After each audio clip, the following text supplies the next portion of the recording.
In today's video, I'll challenge myself in a unique way. For every death I get in Skyrim Legendary Survival, I'll spend 30 minutes outside.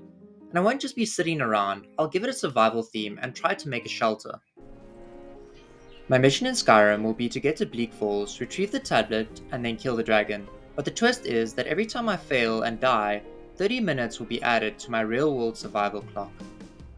My friend will be recording all the footage using my phone. Unfortunately, I don't have anything better than my phone, so the quality isn't the greatest. I apologize. That said, we had a blast making this video, and there are definitely some cringy parts in the real world footage. I hope you enjoy watching as much as we enjoyed creating it. Let's get started. I started off by choosing an Argonian for its fast health regeneration skill. I went through the starting execution, escaped the dragon attack, and then chose who to side with. I'd already set the difficulty to legendary. I equipped some imperial armor and an iron sword, knowing full well the challenge ahead. I had some experience with the legendary difficulty before. Enemies hit like trucks, and your attacks do little to no damage. To survive, I waited for my companion and let them take the lead. I stood behind him as we dealt with the first two Stormcloaks. We pressed forward, and I stuck to this tactic of hanging back, relying more on magic than my sword. When we reached the torture chamber, I didn't need to lift a finger, as my companion and the torturer handled the Stormcloaks. Instead, I focused on picking locks. So far, so good. 0 deaths, and then it happened. Overconfidence got the better of me. I charged ahead without waiting for my team. It didn't take long for me to get my face violated, scoring my first death. That meant 30 minutes of real-life survival outside. Pretty impressive considering I hadn't even activated survival mode in Skyrim yet. Lesson learned, I needed to be more careful. This time, I played it safer. I stayed back and only attacked enemies that were already down or close to dying. Sure, this cost me most of my soldiers, but it was worth it. We eventually cleared out all the Stormcloaks. I bravely took out the spiders, then ran into and away from the bear. After exiting the cave, I accepted survival mode and prepared for the real journey ahead. From a nice vantage point, I plotted my path to Bleak Falls. I knew I'd need an ally, probably Sven, and one of the standing stones. Normally I'd go for combat-focused blessings, but this time I chose magic. Along the way, I ran into some wolves. They almost killed me, so I made a mad dash to town, where the guards thankfully saved my life.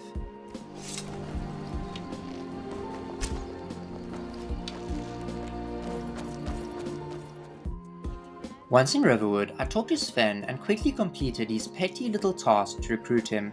Now with Sven on my side, I needed to gear him up to soak that damage for me. I ran to the blacksmith, but I accidentally bumped into a pot, and it somehow killed me instantly. 2 deaths already. This run was clearly cursed.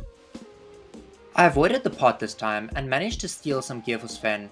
I also snagged some free supplies along the way. After gearing Sven up, I was injured by a basket. Cursed, I tell you. After more sneaky stealing, I finally rested. Upon waking, I upgraded my health and destruction magic, bought some food, and prepared to set out. We made our way up the path, killing a wolf along the way. I debated whether to clear the nearby bandit tower for an extra level up. It was a risky move as it could cost me another death and another 30 minutes in the scorching African sun. We crept forward cautiously.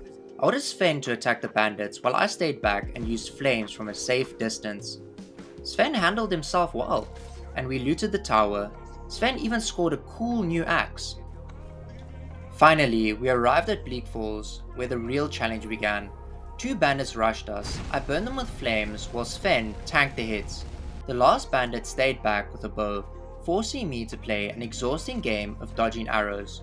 Eventually, I got fed up, and with Sven's help, we took him down. Magic proved to be incredibly powerful. On my other character, I relied on one-handed abilities and struggled to survive, even with upgraded health.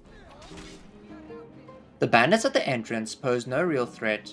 I spotted a sleeping bag nearby in case I needed to level up later. We pressed onward until we ran into a bandit outlaw. After dealing with him, I solved the puzzle, then realized I had a level up already. I ran back to the sleeping bag, leveled up my magic, and saved a skill point for later. Next, we encountered some skeevers. They genuinely startled me. Luckily, Sven was there to deal with them. I picked up a fire scroll and a paralyzing potion, feeling slightly more prepared for what lay ahead. That feeling didn't last long. I ran straight into the spider and its poison killed me. Death number 3. Now I had 90 minutes of real world survival time to look forward to. Determined not to repeat my mistake, I switched tactics. I found a spot the spider couldn't reach me and stayed there while Sven distracted it. Once the spider turned its attention to Sven, I rushed in and roasted it with flames. Feeling triumphant, I immediately turned on the bastard thief. This time, I wasn't letting him escape. I used a paralyzing potion to stop him in his tracks and finished him off.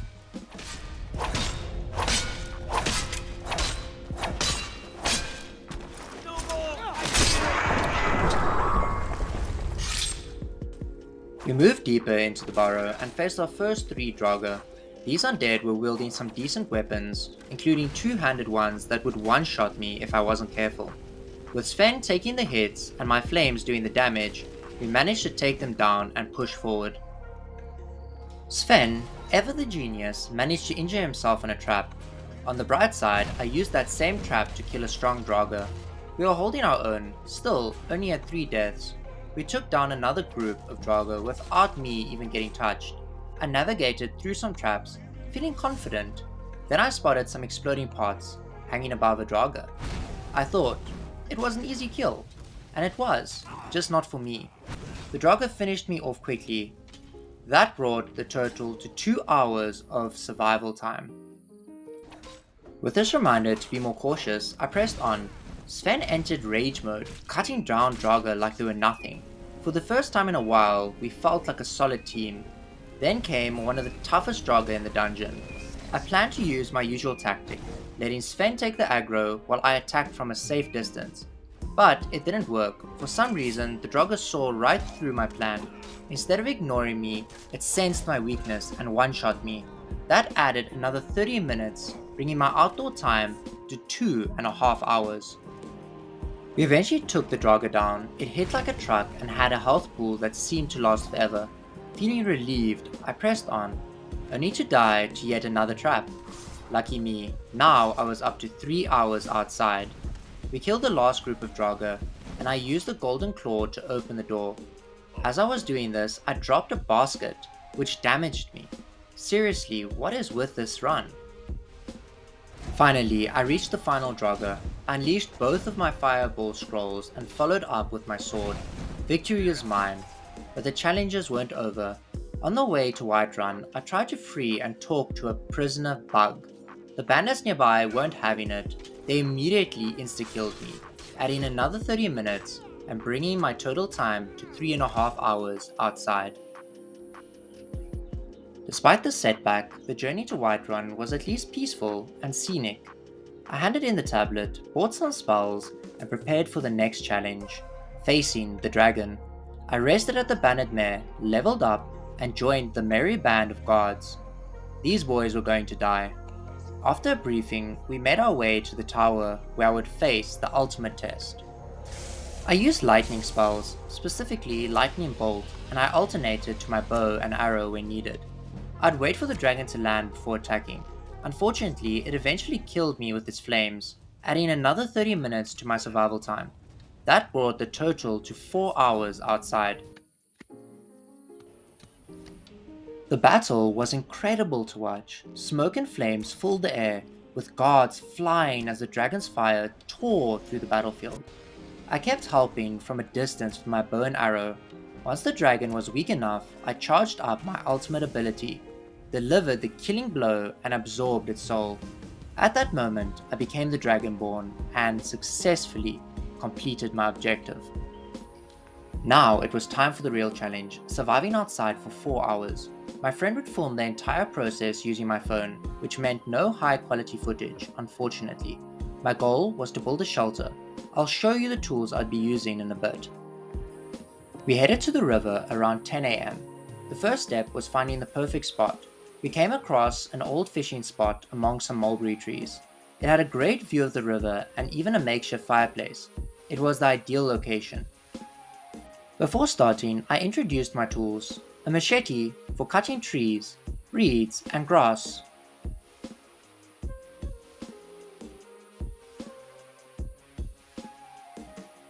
Rope for holding the shelter together,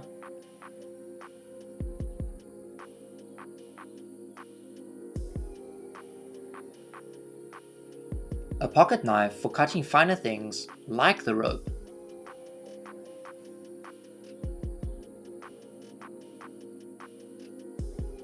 a flint for starting a fire,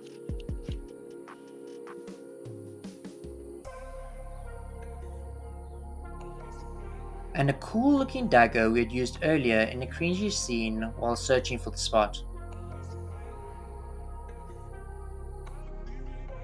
With the tools ready, I began gathering wood. I found a tree that seemed perfect for my structure.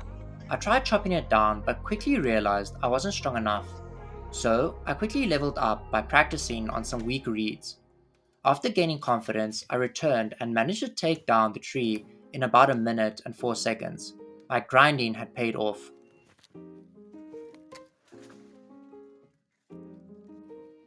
I cut the tree into 3 logs and attempted to carry them all, but they were far too heavy and uncomfortable. Instead, I carried them one by one. The journey to the base was long, especially in the heat, around 35 to 37 degrees Celsius. After a tiring trek, I made it back with the logs and was ready to start building. For the structure, I lodged one of the logs between a willow tree and dug a hole to plant another one. The third log would be placed across the top to complete the frame. Without a spade, I improvised by using a piece of bamboo to dig. Thankfully, the ground was soft and I could rip out any roots with my hands. Surprisingly, this method worked well. Once the log was in the hole, it felt loose. I gathered rocks from the river to stabilize it. I also remembered that I'd spotted a dead baby monkey in the water the day before, probably not the cleanest water in the world. I put the rocks in the hole and compacted them with dirt and another rock. However, it wasn't very effective. Eventually, I decided to use another log to beat and compact the ground. With the frame of the shelter complete, I needed to secure it further by tying down some key points. Next, I placed sticks and logs across the structure to strengthen it. Not wanting to cut down more trees, it was hard work, damn, I scavenged driftwood from around the river. Slowly, the frame began taking shape, but I had to tie down a few more points to ensure stability. Progress was steady, and I moved on to constructing the roof. Using a machete, I cut clumps of grass to cover it, though it quickly became clear I'd need a lot more. After some effort, the roof was almost complete, and I even built a small campfire nearby. While searching for more materials, I found a sturdy piece of driftwood, which I fashioned into a makeshift club. My base was starting to feel like a proper little outpost, with a growing arsenal of weapons and useful tools. Next, it was time to tackle the fire. Feeling clever, I initially used the cardboard the string was tied around as kindling. It didn't work. I then tried using a small bunch of grass, but the grass was damp and difficult to light. And when I finally got a spark, I wasn't ready. It burned out almost immediately. That's when I realized the importance of preparation. Determined not to make the same mistake, I gathered some dry grass and prepared small sticks before trying again. This time, everything went smoothly, though I nearly burnt my hands on the burning grass. Curious about the roof's durability, I conducted a quick water test. The result? My shelter kept about 2% of the water out. Not exactly the most waterproof design, but it was something. By 2 p.m., I had officially completed the challenge. I carefully extinguished the fire before leaving, satisfied with the base I had managed to build in just 4 hours. The next day, after work, my friend and I returned to the site to make some upgrades. Using a machete, I cut down young saplings to create walls and even added a window. By the end, the shelter looked significantly better, and I was finally happy with the result. It felt like a proper base, crafted with a mix of hard work and creativity. And that wraps up my adventure. Building the shelter was fun. While I know it's not perfect and there were plenty of mistakes, it was still a rewarding experience. I've learned a lot and had fun pushing myself to see what I could accomplish in 4 hours. Thanks for watching, and I'll catch you in the next one.